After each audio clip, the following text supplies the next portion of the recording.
suspend enggak tu? Dah cerita macam cerita. Tawakal lah. Ada buat istikharah dah. Istikharah berurusan dengan Allah baik-baik. Okey, boleh. Assalamualaikum warahmatullahi wabarakatuh.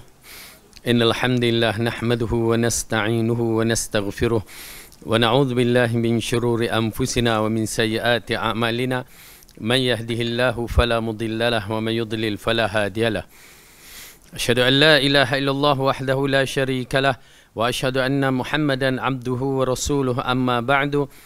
Fa inna khairal kalami kalamullah wa khairal huda Muhammadin sallallahu alaihi wasallam.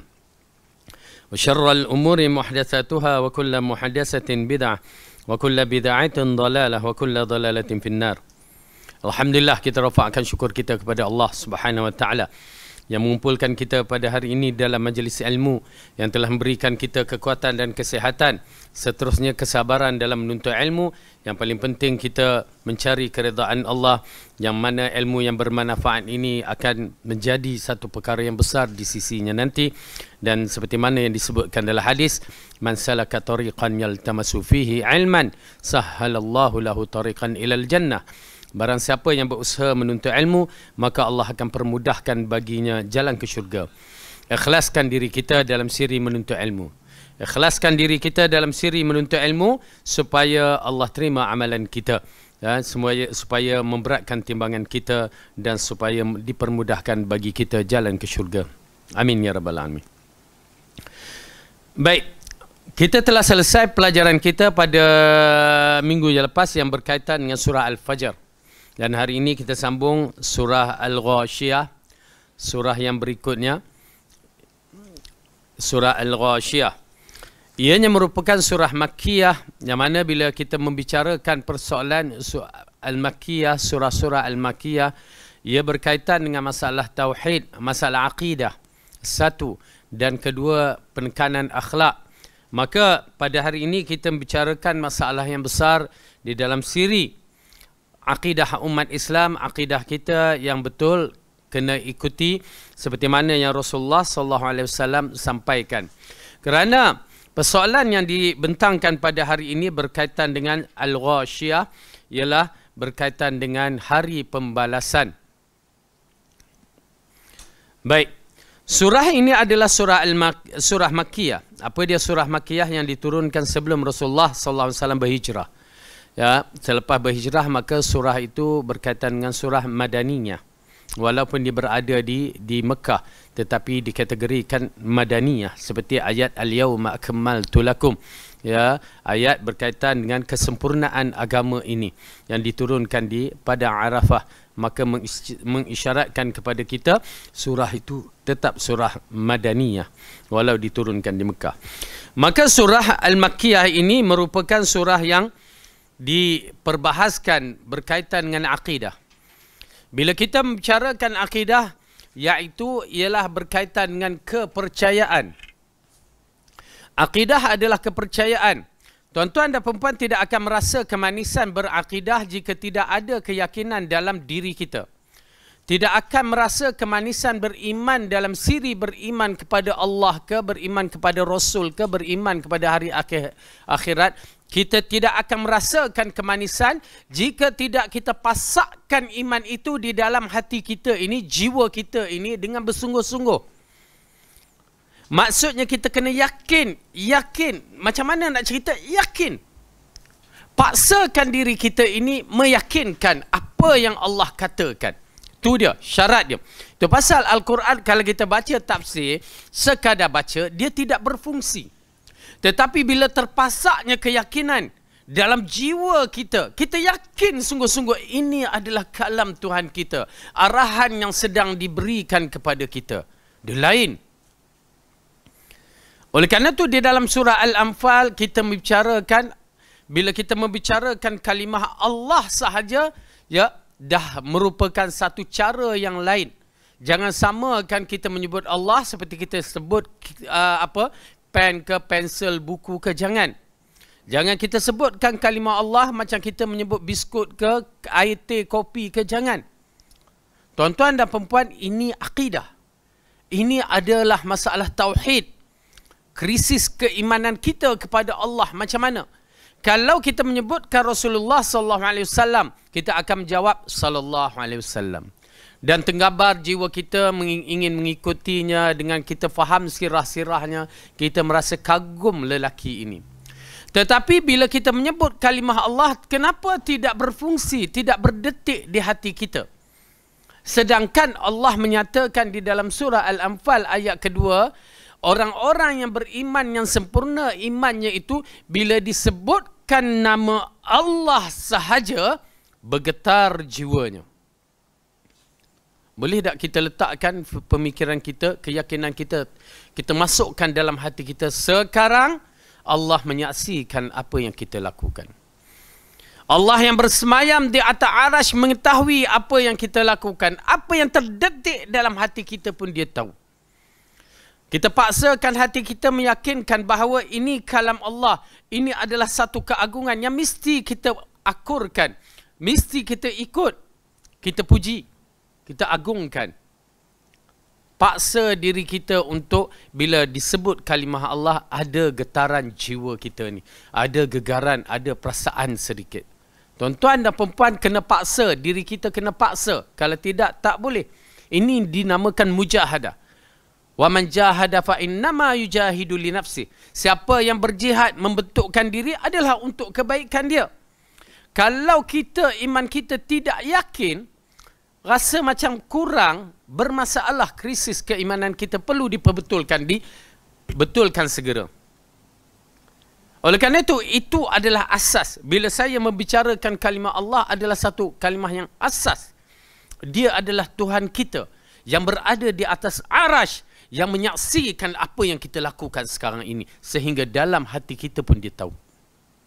Dan saya beriman dan saya yakin dengan bersungguh-sungguh. Maksudnya, kalau apa pun orang kata, saya tetap mempertahankan Allah itu adalah Tuhan yang layak dan dia berada di atas arasy Ar-Rahman yang Maha Agung.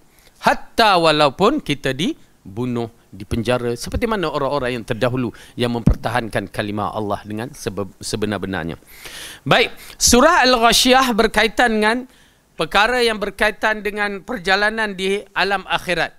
Kita beriman dengan kewujudan alam akhirat, bahawa kita ini akan berada di sana juga satu hari nanti. Dalam usia-usia kita pada hari ini telah mengisyaratkan bahawa kita ini adalah bakal berhadapan ataupun bakal menjadi penghuni-penghuni kubur. Yang mana kita kena faham bahawa selepas kehidupan dunia ada kehidupan barzakh. Dan selepas kehidupan barzakh, di sanalah kehidupan yang disebutkan kehidupan alam akhirat. Perjalanan yang pertama, alam roh, telah selesai. Perjalanan yang kedua, kita berada di perjalanan alam dunia yang hanya Allah yang mengetahui kedudukan kita bila akan selesainya alam ini. Tetapi waktu expired date, Allah telah khabarkan kepada kita melalui lisan Rasulullah sallallahu alaihi wasallam, kebanyakan umur umat aku antara 60 dan ke 70. Dengan arti kata lain, bila seorang itu setelah sampai umurnya 60 tahun, berarti dia telah masuk kawasan, ataupun macam kita dah masuk kawasan menunggu. Hanya tunggu nombor dikira. Dan kita kena faham bahawa umur kita ini, kita tertipu dengan umur Masihi. Setiap 20 tahun, maka umur kita meningkat 1 tahun. Berarti kalau kita 20, 21. Kalau 40, 42. Kalau 60, 63. Dengan arti kata lain, ya, kalau kita kata 60 tahun aku baru pencen, berarti 63 tahun umur kita. Umur yang mana Rasulullah SAW dicabutkan nyawanya. Maka itulah perhentian perjalanan kehidupan kita, yang mana kita berada di antara 60 ke 70 waktu expired yang kita dah sampai. Maka berhati-hati bagi mereka yang telah sampai umurnya pada 60 dan ke 70. Sedikit sekali orang yang akan melepasinya. Tetapi melepasinya dalam dua bentuk. Sama ada dia melepasi dalam keadaan sehat, mental dia sehat, ataupun dalam keadaan nyanyuk. Nas'alullah as-salamah, kita minta Allah selamatkan kita dari fitnah kehidupan dunia yang begitu. Inilah kehidupan dunia yang selama ini kita rebutkan, selama ini kita cari, kita ya berlumba-lumba, berbunuh-bunuh ya untuk mendapatkan kehidupan dunia yang berakhirnya bila-bila masa sahaja. Baik, surah Al-Ghasyiyah yang mana Rasulullah SAW di dalam surah ini terdapat satu hadis, beberapa hadis, tetapi menceritakan bilakah masa Rasulullah baca surah Al-Ghasyiyah ini. Telah disebutkan hadis dari Nu'man ibn Bashir bahawa Rasulullah membaca surah Al-A'la dan surah Al-Ghasyiyah dalam solat Aid dan solat Jum'ah. Imam Malik meriwayatkan bahawa Ad-Dahhak ibn Qais bertanya kepada Nu'man ibn Bashir, surah apakah yang dibaca Rasulullah dalam surah Jumat, solat Jumat di samping surah Al-Jum'ah? An-Nu'man menjawab, beliau membaca surah Al-Ghasyiyah. Hadis ini diriwayatkan oleh Abu Daud dan Nasa'i dan diriwayat juga oleh Muslim dan Ibnu Majah. Dengan arti kata lain, kalimah surah Al-Ghasyiyah itu disebutkan dalam hadis dengan jelas. Bahkan dalam riwayat yang lain, Rasulullah membaca surah Al-Ghasyiyah pada hari Jumaat. Ya, pada hari Jumaat, solat Jumaat tu dibaca surah Sabbihisma Rabbikal A'la dan juga surah Al-Ghasyiyah. Ya. Baik.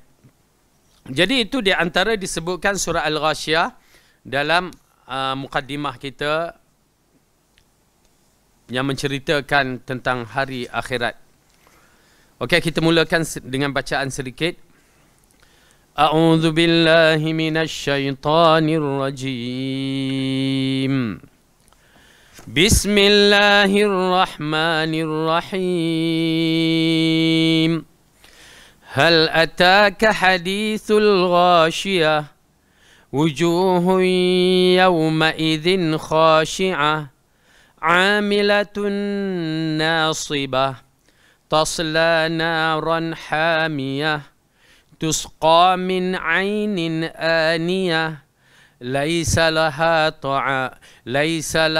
طعام إلا من ضريع لا يسمن ولا يغني من جوع. Sudahkah datang kepadamu berita tentang hari pembalasan? Banyak muka pada hari itu tunduk terhina. Bekerja keras lagi kepayahan di muka bumi, memasuki api yang sangat panas, diberikan minum dengan air dari sumber yang sangat panas. Mereka tidak memperolehi makanan selain dari pohon yang berduri, yang tidak menggemukkan dan tidak pula menghilangkan lapar. Baik.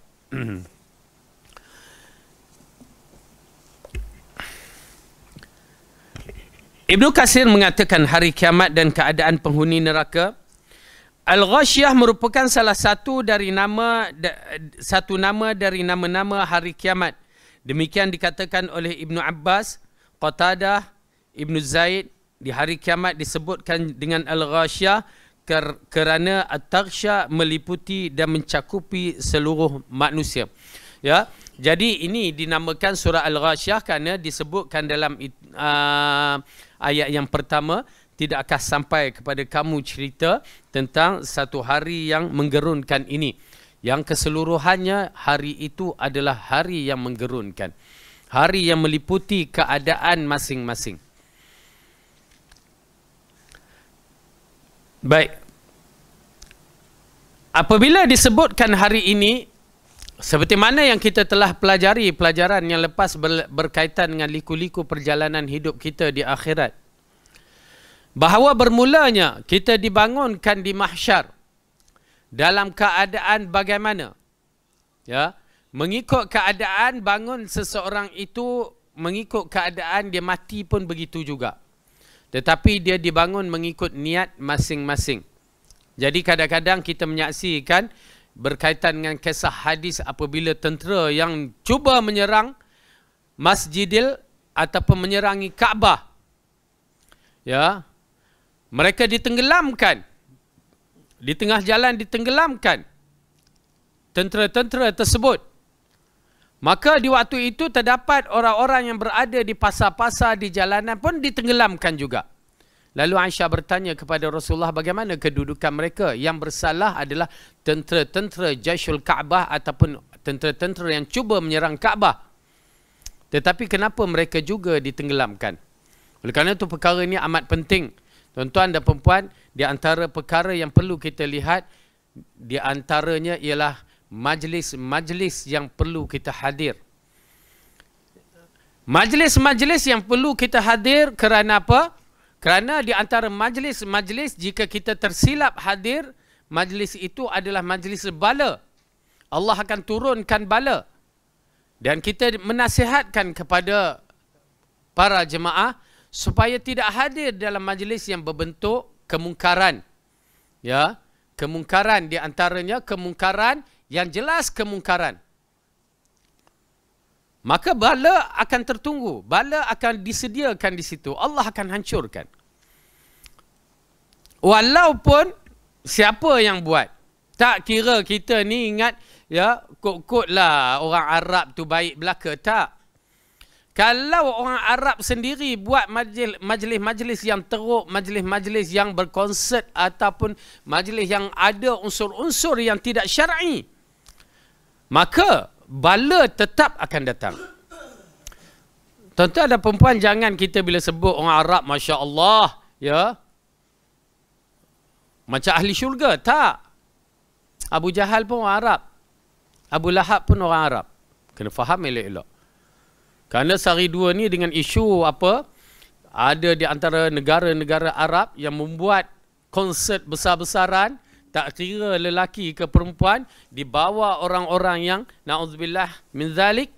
Kita kena faham elok-elok, ya, bahawa negara ataupun negeri terdapatnya tanah suci tidak pernah menyucikan seseorang.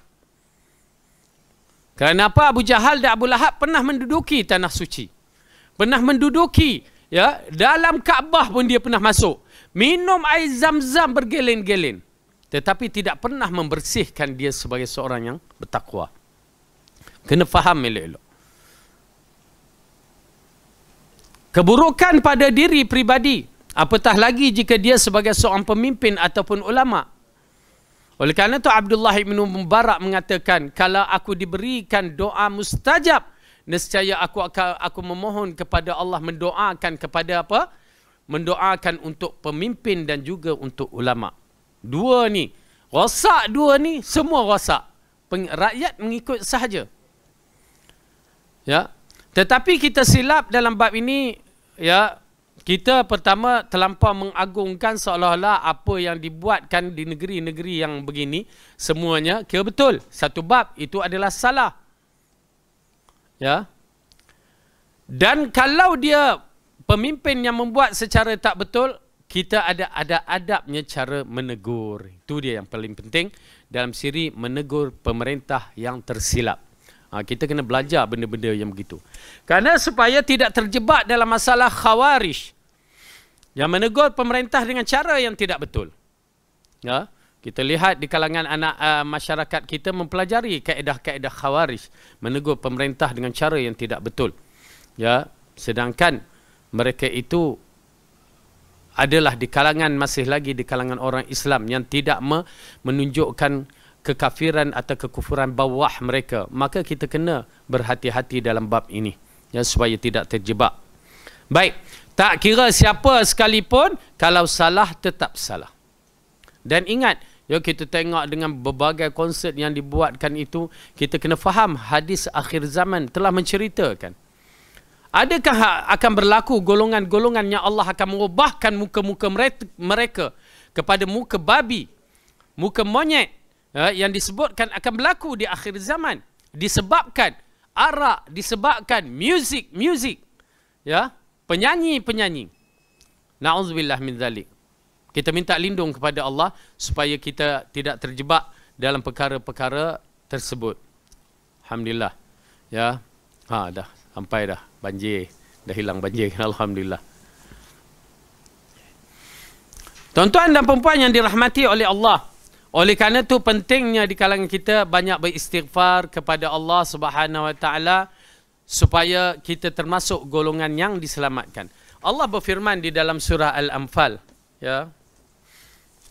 Oleh kerana itu orang-orang yang masih lagi ada beristighfar kepada Allah, ya, amat penting. Mereka adalah asas keselamatan di alam semesta ini. Allah menceritakan dalam surah Al-Anfal, walau bagaimanapun kita cuba berhati-hati, ya, supaya tidak terjebak dalam perkara-perkara kemungkaran itu, berdalilkan firman Allah, A'udzu billahi minasyaitonir rajim, ayat yang ke-25. Surah Al-Anfal ayat yang ke-25. Surah ke-8 juzuk ke-9. Wattaqu fitnatan la tusibanna alladhina zalamu minkum khassah wa'lamu anna Allah syadidul iqab. Dan peliharalah dirimu dari seksaan yang tidak khusus menimpa orang yang zalim sahaja di antara kamu, dan ketahuilah bahawa Allah amat keras seksaannya. Ya, Allah tidak turunkan bala itu untuk orang yang berdosa saja. Kalau kita ada dalam tu, kena belaka. Oleh kerana itu para ulama menjelaskan bahawa supaya jangan hadir dalam majlis yang berkaitan dengan perkara-perkara maksiat. Ya, termasuk dalam perkara-perkara hiburan-hiburan, majlis-majlis yang ada unsur-unsur maksiat, tak boleh. Ataupun perayaan-perayaan yang tidak berkaitan dengan orang Islam pun tak boleh. Habis happy birthday boleh ke? Macam mana tu pun? Ya, tak boleh dia kata. Ya, kerana bukan perayaan yang dikaitkan dengan Islam. Ya. Oleh kerana itu kita kena berhati-hati. Kerana kalau ditimpakan azab bukan orang yang lakukan situ itu aja, tetapi orang yang berada di situ, terutamanya para alim yang tidak menasihati atau mencegah kemungkaran, mereka di antara orang-orang yang pertama sekali diazab. Na'udzubillah min zalik. Maka berhati-hati. Ha? Tetapi kalau terdapat di kalangan mereka orang-orang yang beristighfar, maka pasti Allah akan memelihara mereka ini. Maka disebutkan dalam surah Al-Anfal juga ayat yang ke-33. A'udzu billahi minasyaitonir rajim. Wa ma kana Allahu liyu'adzibahum wa anta fihim. Wa ma kana Allahu mu'adzibahum wa hum yastaghfirun. Dan Allah sekali-kali tidak akan mengazabkan mereka sedangkan kamu wahai Muhammad berada di antara mereka, dan tidaklah pula Allah akan mengazabkan mereka sedangkan mereka meminta ampun. Ya, jadi ini di antara kekuatan yang Allah berikan kepada istighfar. Subhanallah, kalau kita nak selamat, ya, beristighfar. Adakan diri kita dalam bentuk istighfar. Kenapa? Banyak kelebihan-kelebihan istighfar, di antaranya kelebihannya ini, yakni Allah tidak akan turunkan azab kepada orang yang beristighfar. Ya, alhamdulillah. Tapi istighfar cara yang betul. Ya, cara mengikut cara Rasulullah yang betul atau ikhlas kerana Allah, bukan istighfar astaghfirullahalazim. Ustaz sedap Ustaz syahdu. Dia kira syahdu dia. Ya, penghayatan tu tidak ada, syahdu je. Saya teringat ya, itu zaman-zaman kita dulu mula nak pelajari Islam macam itulah. Itu yang kita suka pun. Kena pula zikir munajat. Ya, waktu tu saya tengah belajar di Masriah zikir munajat. Siapa ke nama ustaz tu dah lupa dah. Dah meninggal dah pun kot. Ya. Ini di antara zikirnya astaghfirullahalazim alladzi la ilaha illa huwal hayyul qayyum wa atubu. Dia buat sedih-sedih sikit. Ilahi. Menangislah kita. Ya. Air mata buaya belaka. Kerana tidak mengikut syariat, tidak mengikut sunnah. Ya, okey, nak istighfar, istighfarlah kamu seorang-seorang munajat kepada Allah. Ya, insya-Allah menangis ke apa ke, insya-Allah. Ya, tetapi dengan cara yang begitu, dengan dendang-dendang, lepas tu mula ya dia masukkan lagu Hasbi Rabbi Jallallah. Dah lagi. Ya. Kalau dengar arkam pula dulu, ya. Apa dia kata? Li khamsatun fi biha. Itu semua. Saya dulu pernah join arkam kan. Itu yang lekat serban tu. Ya, auzubillah. Rupanya bila dicek balik zikir yang dibacakan selepas solat li khamsatun tu, rupanya zikir Syiah. 5 yang disebut. Siapa dia? Rasulullah, Fatimah, Ali, Hasan dan Husin. Ya, yang boleh menolak bala. A'udzubillah syirik. La ilaha illallah. Ya. Alhamdulillah Allah bagi petunjuk Al-Quran dan As-Sunnah. Kita mengenali syirik. Okey, baik. Jadi, dalam ayat ini mengisyaratkan kepada kita diarahkan beristighfar, dan banyak kalau kita menyaksikan dalam Al-Quran, terutamanya dalam surah Nuh, yang mana Nabi Nuh sendiri mengarahkan kaum dia beristighfar. Apabila seorang itu beristighfar, banyak perkara terkandung boleh diperolehinya. Dengan syarat yakin, tuan-tuan dan puan-puan, bila saya membicarakan kita beristighfar, kita mengadu kepada pencipta kita, Tuhan kita. Bukan istighfar hanya pada lisan, tetapi penghayatan bahawa Allah yang wujud, yang menyaksikan kita, yang menunggu istighfar kita, taubat kita, dia akan memberi apa saja yang kita nak. Ya, buat je lah. Ya, letakkan perasaan rindu kita kepada Allah. Ya, mengharapkan Allah ampunkan kita. Ya, perlu dihidupkan. Baik. Dalam surah ini, apabila dikatakan Al-Ghasyiyah, ayat yang kita baca tadi, hal ataka hadithul ghasyiyah. Sudahkah datang kepadamu berita tentang hari pembalasan? Dah datang. Dah datang kepada kita tentang cerita kiamat, cerita kiamat, cerita kiamat. Bahkan kita pula tengok filem-filem ya, yang mana kononnya cerita kiamat untuk menakutkan kita. Cerita tu penuh dengan maksiat. Ada perempuan tidak bertudung apa semua. Kesudahannya cerita kiamat kononnya hanya aibah yang naik. Segelintir je yang selamat. Itu bukan kiamat. Kalau cerita kiamat, cukup surah Al-Qari'ah itu menggambarkan kiamat yang sebenar. Apabila manusia berterbangan, maksudnya tidak ada dah bumi untuk dipijak ataupun graviti bumi untuk duduk berdiri. Tak ada. Itu kedudukan kiamat. Bumi hancur lebur. Bumi menjadi debu yang berterbangan. Bukan bumi dipenuhi air. Itu cerita Nabi Nuh. Tetapi cerita kiamat ini adalah kehancuran alam semesta. Tuan-tuan dan perempuan, hari ini kita berada di Baitul Salam.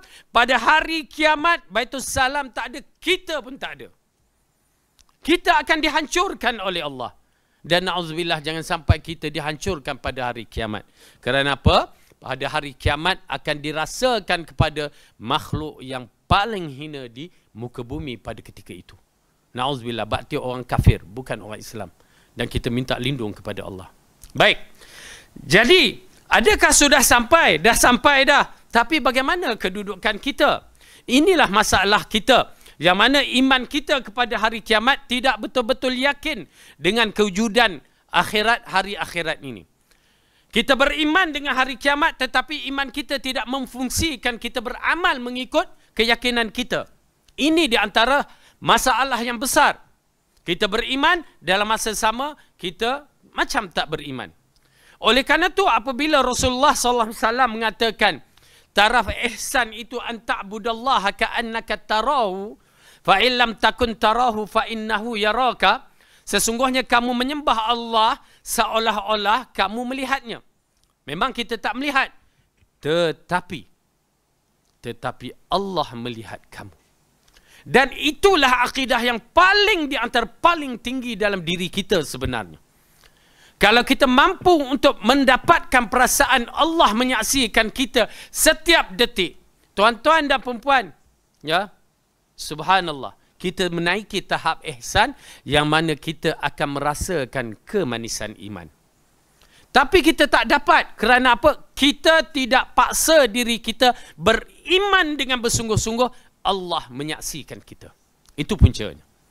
Kita tidak paksa diri kita bila sebut kalimah Allah ada perasaan gemetar.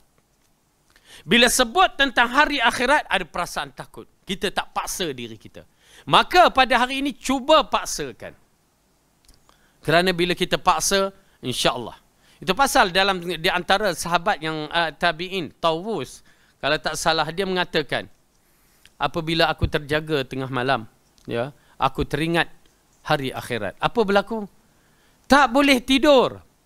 Tak boleh tidur. Kerana apa? Imannya menggerakkan. Imannya menggerakkan untuk munajat. Dan kita pun tak mampu.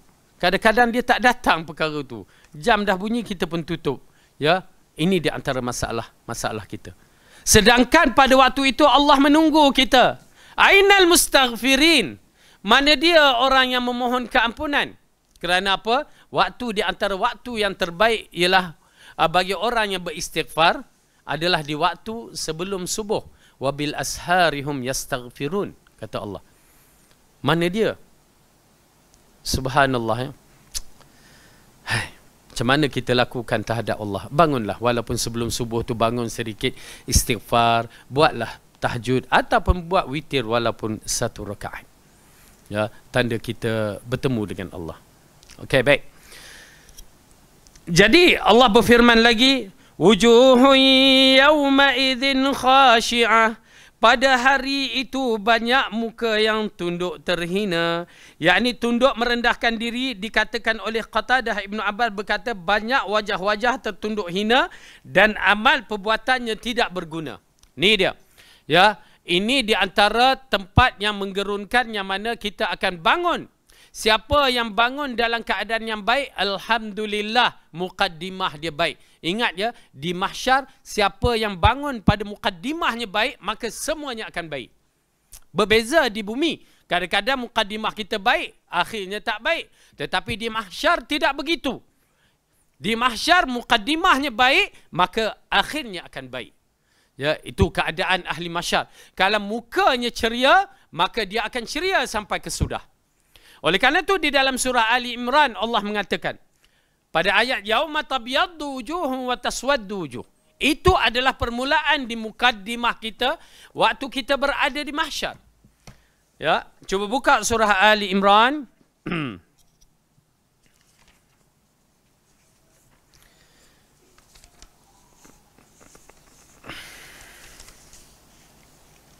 Okey. Surah Ali Imran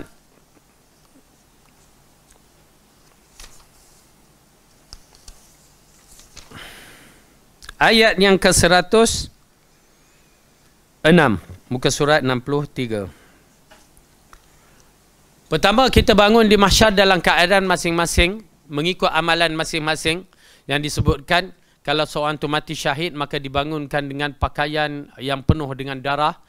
Kalau orang tu mati dalam keadaan umrah ataupun haj, akan dibangunkan dalam keadaan berpakaian ihram dan bertalbiyah. Ya, dan secara purata dibangunkan secara bertelanjang, tidak berpakaian, tidak berkasut dan tidak berkhitan. Kemudian diletakkan orang-orang yang tertentu dengan cara yang tertentu, dan Rasulullah di antara ya para nabi yang pertama sekali dipakaikan pakaian diikuti dengan Nabi Ibrahim dan semua para nabi dan orang-orang yang soleh. Namun begitu, 4 kategori orang yang terbaik ini telah Allah letakkan. Minan nabiyyin wasiddiqin wasyuhada'i wassalihin. 4 golongan ini Allah telah letakkan golongan yang terbaik. Mereka inilah yang disebutkan awal-awal ya mereka berada di mahsyar dalam keadaan mereka dikategorikan orang yang terbaik. Mudah-mudahan kita salah seorangnya. Amin. Lalu Allah jadikan waktu itu perubahan. Bagaimanakah perubahan itu? Pertama, kita beriman. Kita tak mampu untuk membicarakan persoalan ghaib ini melainkan melalui ayat-ayat Al-Quran dan hadis-hadis yang sahih sahaja. Lalu ayat ini menceritakan A'udzu billahi minasy syaithanir rajim. Ayat 106 surah Ali Imran. Yauma tabyaddu wujuhun wa taswaddu wujuh فَأَمَّا الَّذِينَ اسْوَدَّتْ وُجُوهُهُمْ أَكَفَرْتُمْ بَعْدَ إِيمَانِكُمْ فَذُوقُوا الْعَذَابَ بِمَا كُنْتُمْ تَكْفُرُونَ. Pada hari yang di waktu itu ada muka yang putih berseri dan ada pula muka yang hitam muram. Adapun orang yang hitam muram mukanya, kepada mereka dikatakan, kenapakah kamu kafir sesudah kamu beriman? Kerana itu rasakanlah azab disebabkan kekufuranmu itu. Okey. Dalam ayat ini mengisyaratkan bahawa orang-orang kafir, ya, Allah akan hitamkan semua muka mereka, tak kira siapa saja. Satu. Dan kedua, orang yang Islam, lepas tu dia murtad, kategori orang kafir, dihitamkan mukanya. Dan yang ketiga, orang-orang munafik. Kerana apa? Dia kafir hakikatnya, lalu dihitamkan mukanya. Tapi orang kafir, orang munafik ada cara-cara yang lain, ya, yang menyebabkan dia syok sendiri, dia ingat dia selamat. Ya, itu kesan hati yang tidak ikhlas, hati yang menipu Allah. Yukhadi'una Allah wa rasuluh. Dia cuba tipu Allah dan cuba tipu Rasulnya. Maka Allah tipu dia di akhirat kelak dengan tipu daya yang begitu. Maka pada ayat ini mengisyaratkan orang-orang beriman diputihkan. Cuma ada kategori putihnya. Ini di antaranya disebabkan kesan iman. Yang kedua kesan wuduk. Ya, dua ini memainkan peranan. Kesan iman itu memutihkan mukanya. Oleh kerana itu, tuan-tuan dan perempuan, pastikan iman kita betul sebetul-betulnya, mengikut cara Rasulullah SAW. Kalau tidak, na'udzubillah min zalik, belum tentu iman kita memutihkan muka kita. Oleh kerana itu bersyukur kepada Allah bagi mereka yang telah mempelajari Al-Quran dan As-Sunnah. Allah dah tunjuk jalan yang betul. Cuma tambahkan ilmu dan cuba belajar untuk memahami, beriman kepada Allah dengan sebaik-baik yang mungkin. Berbandingkan dengan sahabat-sahabat kita di setengah tempat yang masih lagi tidak mengenali Allah seperti mana yang dikehendaki oleh Allah itu sendiri. Sedangkan Allah dah jelas ayat mengatakan fa in amanu bimisli ma amantum bihi faqad tadaw. Jika mereka itu beriman seperti mana kamu Muhammad dan juga para sahabat beriman, sesungguhnya mereka mendapat petunjuk. Clear. Ayat begitu clear yang menyatakan kita kena ikut beriman seperti mana Rasulullah SAW. Kita menyaksikan kurun yang terbaik, Rasulullah, para sahabat yang beriman seperti Rasulullah, para tabi'in yang beriman seperti Rasulullah, para tabi'in beriman seperti Rasulullah. Dan imam yang empat yang masyhur, Imam Abu Hanifah, Imam Malik, Imam Syafi'i, Imam Ahmad, semuanya beriman mengikut cara Rasulullah. Tetapi di kalangan masyarakat kita jadi confused. Ya, ini di antara ujian. Alhamdulillah, kena bersyukur kepada Allah. Allah telah memberi kita petunjuk mengenali Allah secara yang betul.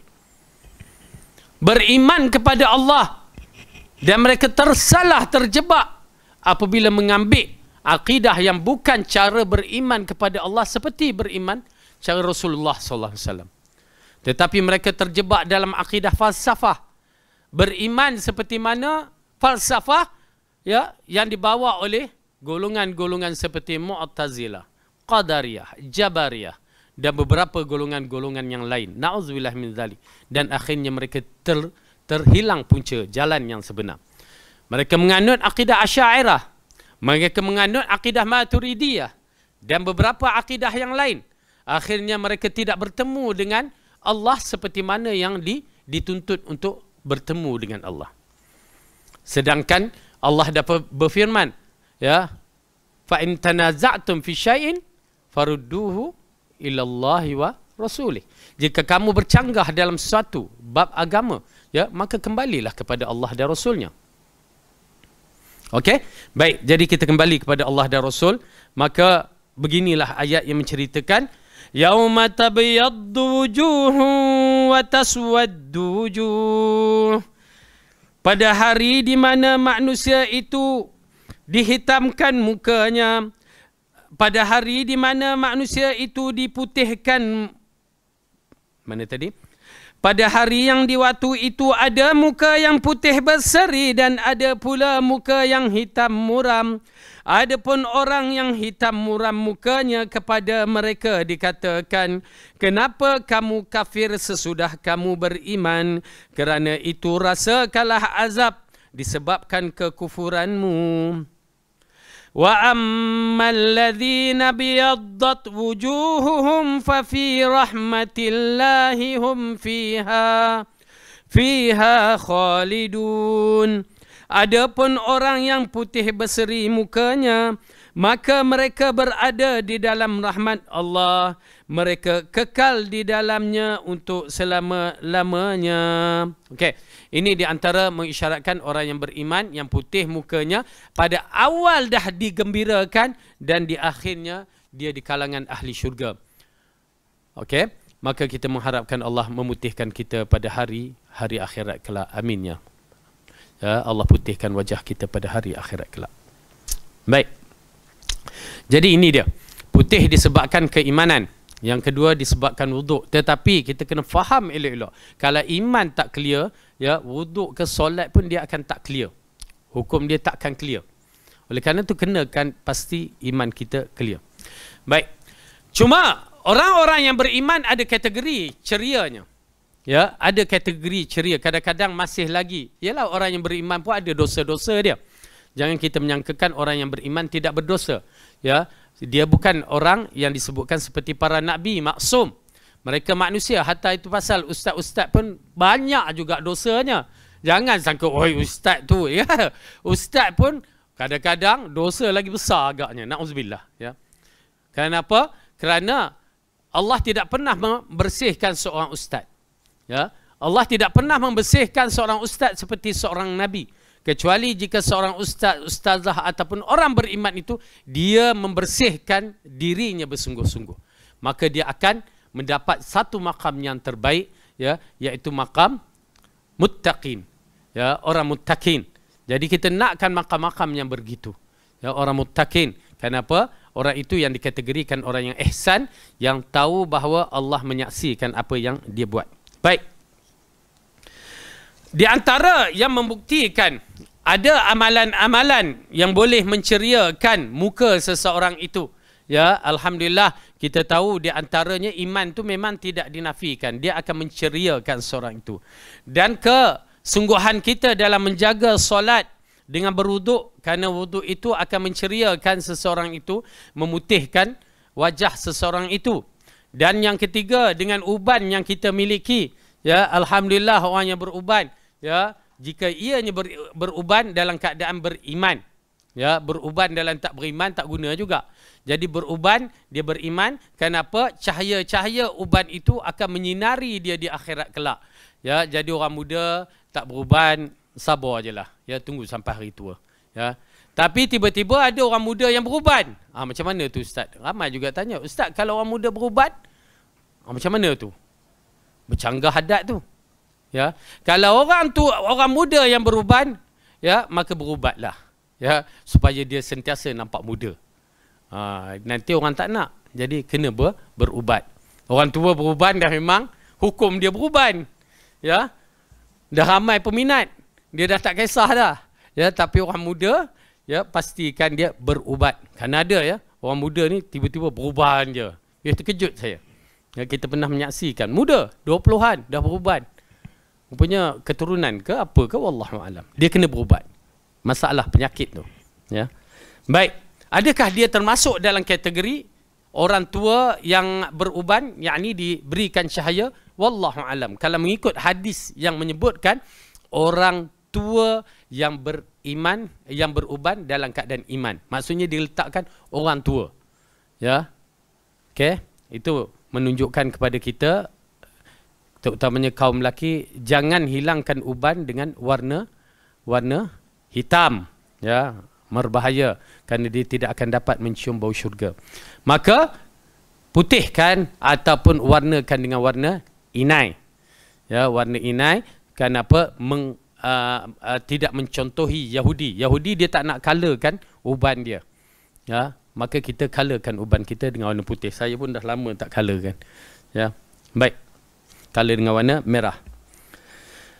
Dalam surah Al-Insan menceritakan di antara sifat-sifat orang yang layak, yang boleh mendapat cahaya selain daripada cahaya keimanan ataupun mukanya ceria di akhirat. Dia ada. Ya, rasanya kita pernah bicara tentang cahaya-cahaya ni dalam pelajaran berkaitan dengan liku-liku kita di hari akhirat. Maka di sini di dalam surah Al-Insan Allah menceritakan bagaimana untuk menceriakan muka kita di akhirat kelak. Kita buatlah walaupun sekali. Ya. Kenapa? Kerana ianya menyebabkan kita termasuk dalam ayat ini. Jangan biarkan ayat ini hilang begitu saja. Surah Al-Insan, surah yang ke-76, juzuk ke-29.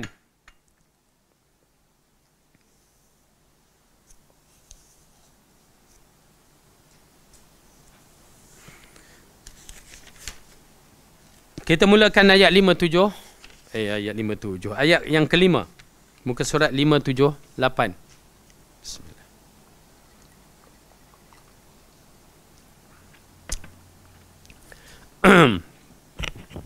A'udzu billahi minasy syaithanir rajim.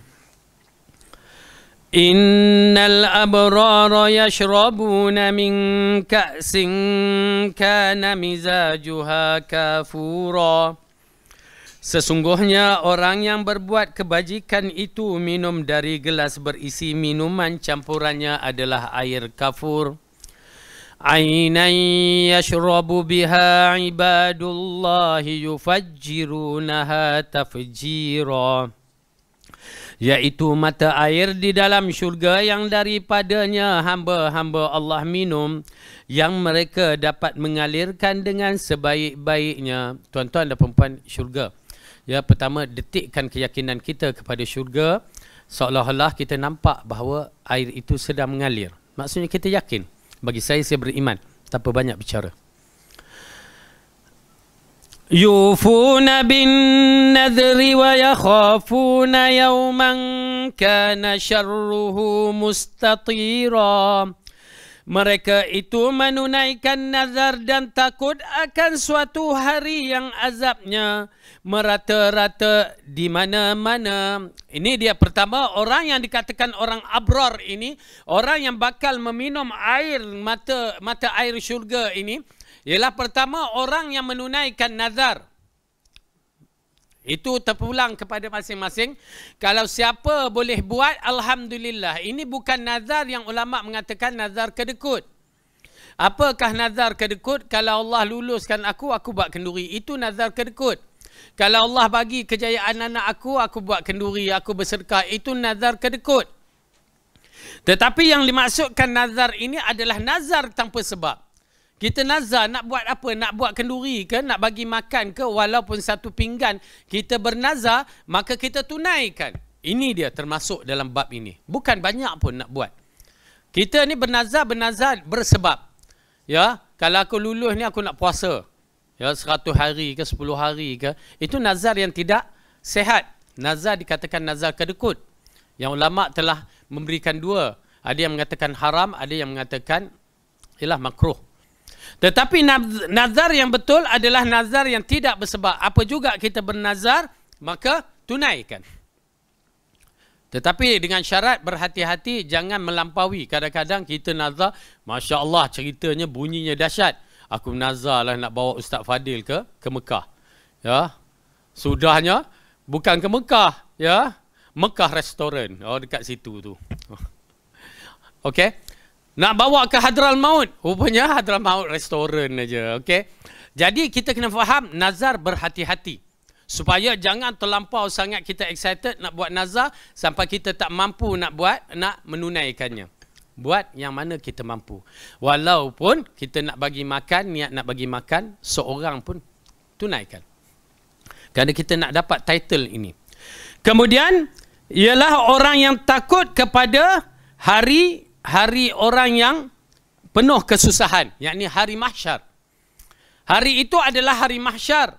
Bermula dibangunkan di padang mahsyar sampai kaki kita menjejak pintu syurga. Ya, Pada hari sebelum tu semua menggerunkan. Kemudian Allah katakan, wa yut'imuna at-ta'ama 'ala hubbihi miskinan wa yatiman wa asira. Dan mereka yang memberikan makanan yang disukai kepada orang miskin, anak yatim dan orang yang ditawan. Jadi 3 golongan yang mana kita bagi makan kepada orang miskin, anak yatim dan orang yang ditawan. Sekarang orang yang ditawan mungkin susah, mungkin tak ada. Tetapi anak yatim dan fakir miskin ada. Tuan-tuan dan perempuan, buatlah walau sekali. Buat walau sekali. Bukan banyak. Seorang orang miskin pun dah mendapati ciri-ciri ayat ini. Berapa sen sangat? Ya, kalau kita nak bagi makan. Ya, berapa agak? Tak sampai RM5. Ya, itu makanan yang tak special. Oh, makanan kita bukan RM5. Ya, RM10, RM20.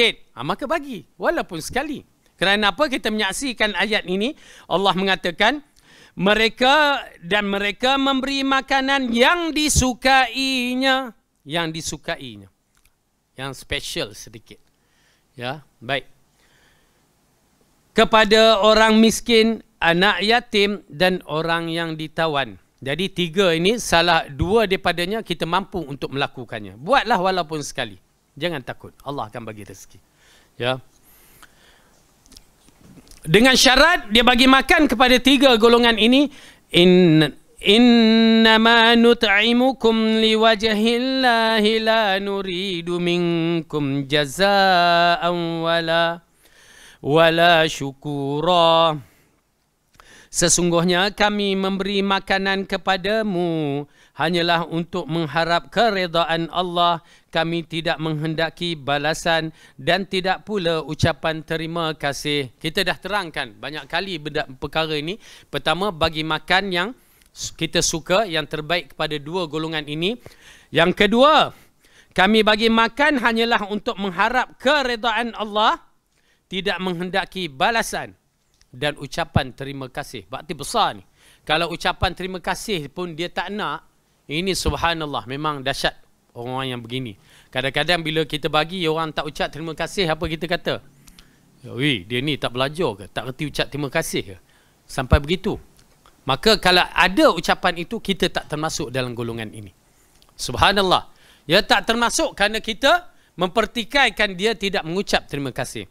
Mungkinlah kalau sekadar nak didik kepada budak-budak, tak apa. Tetapi kalau berlaku pada kebiasaan atau kita lakukan, tiba-tiba orang tak ucapkan terima kasih. No, jangan komplain apa-apa. Kalau kita nakkan amalan ini diterima sebagai amalan yang terbaik. Ya. Sudahlah tak mau ucapan terima kasih. Nak balas pun tak ada. Tak perlu balas-balas. Tak balas pun dalam WhatsApp ni. Tak ada cakap apa pun. Tahun depan, bulan depan tak dapat dah ni. Kan? Tak boleh. Tak perlu. Bagi je. Itu pasal kadang-kadang kita menyaksikan orang bersedekah melalui, ya, dia kata tolong hantar makanan begitu. Siapa hantar? Tak tahu, kata. Hanya diarahkan hantar. Kerana mereka tak harap apa-apa. Mereka hanya mengharapkan kepada Allah.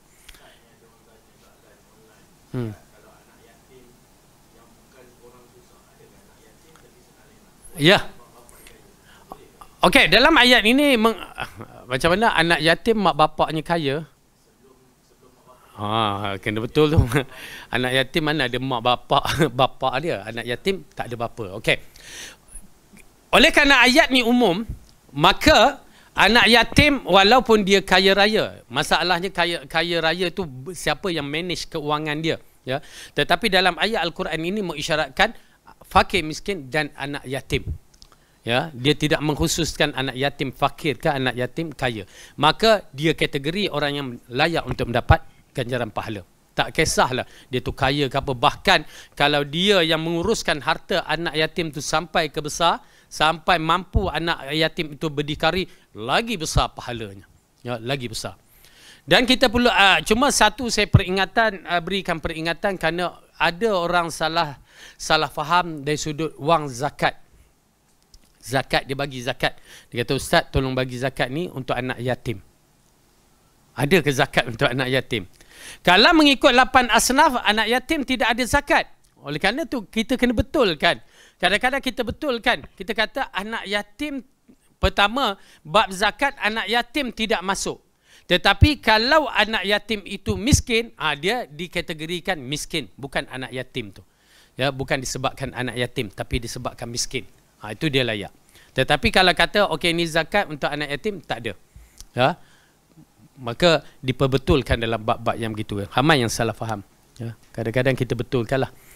Cuma dia kata bila dia faham tu, kalau dia bersedekah, bersedekah tu tak kisah anak yatim ke tak, itu tak menjadi masalah. Cuma bila dia kata anak yatim, oleh kerana itu pertubuhan ke badan-badan yang menguruskan anak yatim, pastikan anak yatim tu betul-betul ada. Ya. Jangan sampai dia kata okey ini untuk anak yatim, dia main bedal anak tak yatim ke dia bagi semua. Salah tu. Dia kena asingkan. Ya, itu pasal macam apabila mereka datang kata ustaz ni untuk anak yatim, kita kata sekolah kita ada yatim, ada tak yatim. Lepas tu baru dia clearkan bahawa okey, buatlah semua, tak apa. Tapi kadang-kadang dia kata untuk anak yatim. Maka bila untuk anak yatim tu juga kita asingkan terus. Terus kena asingkan kerana harta anak yatim bermasalah. Terlalu besar masalahnya. Baik. Kemudian kita habiskan, dan hatta Syekh Utsaimin mengatakan berkaitan dengan tidak mengharapkan balasan, sesiapa yang bersedekah kemudian dikata pada orang tu tolong doakan saya, ya, tolong doakan saya, pun itu termasuk orang yang masih lagi mengharapkan balasan. Dia tak akan masuk dalam kategori orang yang boleh mendapat ganjaran yang besar ini. Jadi kalau kita bagi dah, jangan minta walaupun doa, ya. Dia nak doa, alhamdulillah. Dia tak doa, tak apa.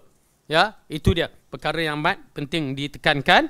Kemudian Allah mengatakan, inna nakhafu min rabbina yawman abusan qamtarira fawaqahumullahu syarra dhalikal yawmi walaqahum